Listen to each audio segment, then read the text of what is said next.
राधे कृष्ण आप सभी को। कार्तिक मास महात्म्य अध्याय 11। इतनी कथा सुनकर राजा पृथु कहने लगे कि हे नारद जी, आपने कार्तिक महात्म्य का बड़ा उत्तम फल कहा है। अब कृपा करके तुलसी का महात्म्य भी कहिए। हे मुनि श्रेष्ठ, कार्तिक का व्रत करने वाले पुरुष के लिए जिस समान महान फल की प्राप्ति बताई गई है उसका वर्णन कीजिए। किसने इस व्रत का अनुष्ठान किया था? नारद जी बोले, राजन, पूर्व काल की बात है। सह्य पर्वत पर करवीरपुर में धर्मदत्त नाम के एक धर्मज्ञ ब्राह्मण रहते थे, जो भगवान विष्णु का व्रत करने वाले तथा भली भांति श्री विष्णु पूजन में सर्वदा तत्पर रहने वाले थे। वे द्वादशाक्षर मंत्र का जप किया करते थे। अतिथियों का सत्कार उन्हें विशेष प्रिय था। एक दिन कार्तिक मास में श्री हरि के समीप जागरण करने के लिए वे भगवान के मंदिर की ओर जा रहे थे। उस समय एक पहर रात बाकी थी। भगवान के पूजन की सामग्री साथ लिए जाते हुए ब्राह्मण ने मार्ग में देखा एक राक्षसी आ रही है। उसकी आवाज बड़ी डरावनी थी। टेढ़ी मेढ़ी डाढ़ें, लपलपाती हुई जीभ, धसे हुए लाल लाल नेत्र, नग्न शरीर, लंबे लंबे होंठ और घरघर शब्द, यही उसका हुलिया था। उसे देखकर ब्राह्मण देवता भय से थर्रा उठे।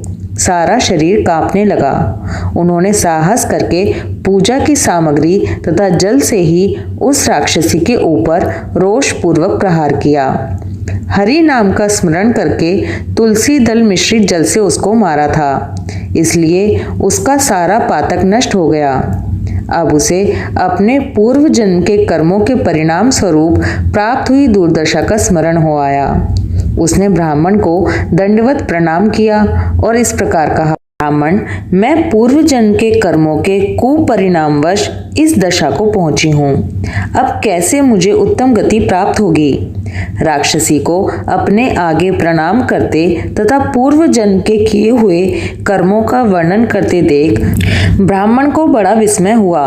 वे उससे इस प्रकार बोले, किस कर्म के फल से तुम इस दशा को पहुंची हो? कहाँ से आई हो? तुम्हारा नाम क्या है तथा तुम्हारा आचार व्यवहार कैसा है? ये सारी बातें मुझे बताओ। कलहा बोली, ब्राह्मण, मेरे पूर्व जन्म की बात है। सौराष्ट्र नगर में भिक्षु नाम के एक ब्राह्मण रहते थे। मैं उन्हीं की पत्नी थी। मेरा नाम कलहा था। मैं बड़े भयंकर स्वभाव की स्त्री थी। मैंने वचन से कभी अपने पति का भला नहीं किया, उन्हें कभी मीठा भोजन नहीं परोसा। मैं सदा उनकी आज्ञा का उल्लंघन किया करती थी। झगड़ा करना मुझे विशेष प्रिय था। वे ब्राह्मण मुझसे सदा उद्विग्न रहा करते थे। अंततोगत्वा मेरे पति ने दूसरी स्त्री से विवाह करने का विचार कर लिया। तब मैंने विष खाकर अपने प्राण त्याग दिए। फिर यमराज के दूत आए और मुझे बांधकर पीटते हुए यमलोक में ले गए। यमराज ने मुझे उपस्थित देख चित्रगुप्त से पूछा, चित्रगुप्त, देखो तो सही, इसने कैसा कर्म किया है? इसे शुभ कर्म का फल मिलेगा या अशुभ कर्म का? चित्रगुप्त ने कहा, धर्मराज, इसने तो कोई भी शुभ कर्म किया ही नहीं है। यह स्वयं मिठाइयाँ उड़ाती थी और अपने स्वामी को उनमें से कुछ भी नहीं देती थी। अतः बलकुली यानी कि चमगादड़ की योनि में जन्म लेकर यह अपनी विष्ठा खाती हुई जीवन धारण करे। इसने सदा अपने स्वामी से द्वेष किया है तथा सर्वदा कलह में ही इसकी प्रवृत्ति रही है। इसलिए यह सूअर की योनि में जन्म ले विष्ठा का भोजन करती हुई समय व्यतीत करे। जिस बर्तन में भोजन बनाया जाता है उसी में यह हमेशा खाया करती थी। अतः इस दोष के प्रभाव से यह अपनी ही संतान का भक्षण करने वाली बिल्ली होगी तथा अपने स्वामी को निमित्त बनाकर इसने आत्मघात किया है। अतः यह अत्यंत निंदनीय स्त्री कुछ काल तक प्रेत शरीर में निवास करेगी। दूतों के साथ इसको यहाँ से मरु प्रदेश में भेज देना चाहिए। वहाँ चिरकाल तक यह प्रेत का शरीर धारण करके रहे। इसके बाद यह पापिनी 3 योनियों का भी कष्ट भोगेगी। कलहा कहती है, विप्रवर, मैं वही पापिनी कलहा हूँ। प्रेत के शरीर में आए मुझे 500 वर्ष व्यतीत हो गए। मैं सदा ही अपने कर्म से दुखित तथा भूख प्यास से पीड़ित रहा करती हूँ। एक दिन भूख से पीड़ित होकर मैंने एक बनिए के शरीर में प्रवेश किया और उसके साथ दक्षिण देश में कृष्णा और वेणी के संगम पर आई। आने पर ज्यों ही संगम के किनारे खड़ी हुई त्यों ही उस बनिए के शरीर से भगवान शिव और विष्णु के पार्षद निकले और उन्होंने मुझे बलपूर्वक दूर भगा दिया। हे ब्राह्मण, तब से मैं भूख का कष्ट सहन करती हुई इधर उधर घूम रही थी। इतने में ही आपके ऊपर मेरी दृष्टि पड़ी। आपके हाथ से तुलसी मिश्रित जल का संसर्ग पाकर अब मेरे पाप नष्ट हो गए। विप्रवर, मुझ पर कृपा कीजिए और बताइए मैं इस प्रेत शरीर से और भविष्य में प्राप्त होने वाली भयंकर 3 योनियों से किस प्रकार मुक्त होंगी। नारद जी कहते हैं, कलहा के ये वचन सुनकर द्विज श्रेष्ठ धर्मदत्त को उसके कर्मों के परिणाम का विचार करके बड़ा विस्मय और दुख हुआ। उसकी ग्लानि देखकर उनका हृदय करुणा से द्रवित हो उठा। वे बहुत देर तक सोच विचार कर खेद के साथ बोले।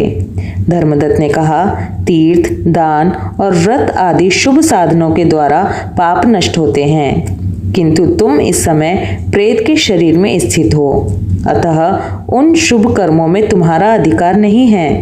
तथापि तुम्हारी ग्लानि देखकर मेरे मन में बड़ा दुख हो रहा है। तुम दुखिनी हो, तुम्हारा उद्धार किए बिना मेरे चित्त को शांति नहीं मिलेगी। अतः मैंने जन्म से लेकर आज तक जो कार्तिक व्रत का अनुष्ठान किया है, उसका आधा पुण्य लेकर तुम उत्तम गति को प्राप्त हो।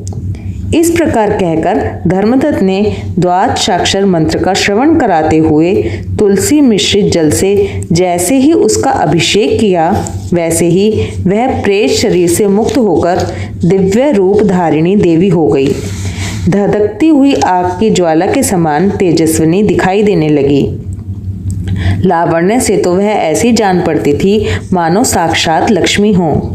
इसके बाद उसने भूमि पर मस्तक टेककर ब्राह्मण देवता को प्रणाम किया और आनंद विभोर हो गदगद वाणी में कहा, हे द्विश्रेष्ठ, आपकी कृपा से मैं नरक से छुटकारा पा गई। मैं पाप के समुद्र में डूब रही थी, आप मेरे लिए नौका समान हो गए। वह इस प्रकार ब्राह्मण देव से वार्तालाप कर ही रही थी कि आकाश से एक तेजस्वी विमान उतरता दिखाई दिया। वह श्री विष्णु के समान रूप धारण करने वाले पार्षदों से युक्त था। पास आने पर विमान के द्वार पर खड़े हुए पुण्यशील और सुशील नामक पार्षदों ने उस देवी को विमान पर चढ़ा लिया। उस समय उस विमान को देखकर धर्मदत्त को बड़ा विस्मय हुआ। उन्होंने श्री विष्णु रूपधारी पार्षदों का दर्शन करके उन्हें साष्टांग प्रणाम किया। ब्राह्मण को प्रणाम करते देख पुण्यशील और सुशील ने उन्हें उठाया और उनकी प्रशंसा करते हुए यह धर्मयुक्त वचन कहे। दोनों पार्षद बोले, द्विश्रेष्ठ, तुम्हें धन्यवाद है, क्योंकि तुम सदा भगवान विष्णु की आराधना में संलग्न रहते हो। दीनों पर दया करने का तुम्हारा स्वभाव है। तुम धर्मात्मा और श्री विष्णु व्रत का अनुष्ठान करने वाले हो। तुम बचपन से लेकर अब तक जो कल्याण में कार्तिक का व्रत करते आए हो, उसके आधे का दान करके दुगना पुण्य प्राप्त कर लिया तुमने। तुम बड़े दयालु हो। तुम्हारे द्वारा दान किए हुए कार्तिक व्रत के अंगभूत तुलसी पूजन आदि शुभ कर्मों के फल से यह स्त्री आज भगवान विष्णु के समीप जा रही है। तुम भी इस शरीर का अंत होने पर अपनी दोनों पत्नियों के साथ भगवान विष्णु के वैकुंठ धाम में जाओगे और उन्हीं के समान रूप धारण करके सदा उनके समीप निवास करोगे। धर्मदत्त, जिन लोगों ने तुम्हारी ही भांति श्री विष्णु की भक्ति पूर्वक आराधना की है, वे धन्य और कृतकृत्य हैं तथा संसार में उन्हीं का जन्म लेना सार्थक है, जिन्होंने पूर्व काल में राजा उत्तानपाद के पुत्र ध्रुव को ध्रुव पद पर स्थापित किया था। उन श्री विष्णु की यदि भली भांति आराधना की जाए तो वे प्राणियों को क्या नहीं दे डालते। भगवान के नामों का स्मरण करने मात्र से देहधारी जीव सद्गति को प्राप्त हो जाते हैं। तुमने जन्म से ही लेकर जो भगवान विष्णु को संतुष्ट करने वाले व्रत का अनुष्ठान किया है, उससे बढ़कर न यज्ञ है, न दान है और न तीर्थ है। हे ब्राह्मण, तुम धन्य हो, क्योंकि तुमने जगत गुरु भगवान विष्णु को प्रसन्न करने वाला ऐसा व्रत किया है कि जिसके आधे भाग के फल को पाकर यह स्त्री हमारे साथ भगवान के लोक में जा रही है।